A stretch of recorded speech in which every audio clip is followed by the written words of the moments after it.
Tu prends la photo prise par ton pote quand t'étais complètement bourré, tu la déplaces dans la corbeille, tu confirmes que tu veux la supprimer, et pouf, disparu, non? Pas si vite. Que ça soit sur ton tel ou ton ordinateur, quand tu supprimes un truc, ça disparaît pas vraiment. Du moins, pas tout de suite. Ça part dans un endroit spécial. Un peu comme ce tiroir chez toi où tu mets tout ce que t'as pas envie de trier maintenant, et que tu décides de ranger une fois tous les ans. Bah voilà, c'est pareil. Ton téléphone appelle ça supprimer récemment, mais honnêtement, c'est juste mis de côté au cas où tu regrettes. Et si t'es déjà allé dedans pour récupérer une photo, eh ben tu as prouvé un truc. Ton téléphone est une catastrophe pour oublier. Il garde tout. Il se rappelle de tout, comme ta meuf. Tu te rappelles la fois où... Mais une question se pose. Où vont les photos dites supprimées? En fait, ils suppriment la référence, pas le contenu, le chemin pour y accéder. Quand tu supprimes un fichier, on n'y touche pas. Le contenu est toujours là, mais t'as plus l'adresse. Pourquoi on fait ça? Parce que c'est plus rapide, moins gourmand, et surtout parce que la mémoire flash a une durée de vie limitée. Oui, je sais, une mémoire flash, tu sais pas ce que ça veut dire, mais imagine que la mémoire de ton téléphone ou de ton PC, c'est un pain de mie. Chaque tranche, une zone de mémoire. Tu veux créer un fichier, alors tu prends une tranche et tu la tartines. Ça devient un espace d'un fichier utilisé. Du coup, quand tu veux supprimer un fichier, tu ne retires pas la tranche. Tu ne retires pas non plus le Nutella ou le caca, qui sait. Tu mets juste un post-it libre dessus.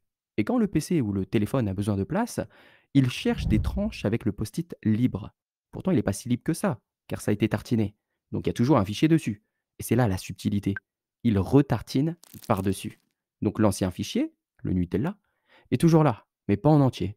Et tu peux tartiner avec d'autres fichiers. Mais si tu écris trop souvent au même endroit, alors la tranche se déchire et il ne pourra plus jamais l'utiliser. Donc la photo de soirée, là, on ne la supprime pas. On réécrit dessus, encore et encore, jusqu'à ce qu'elle ne soit plus lisible. Et même si tu veux bien faire les choses, supprimer, vider, réinitialiser, la mémoire flash garde toujours des traces.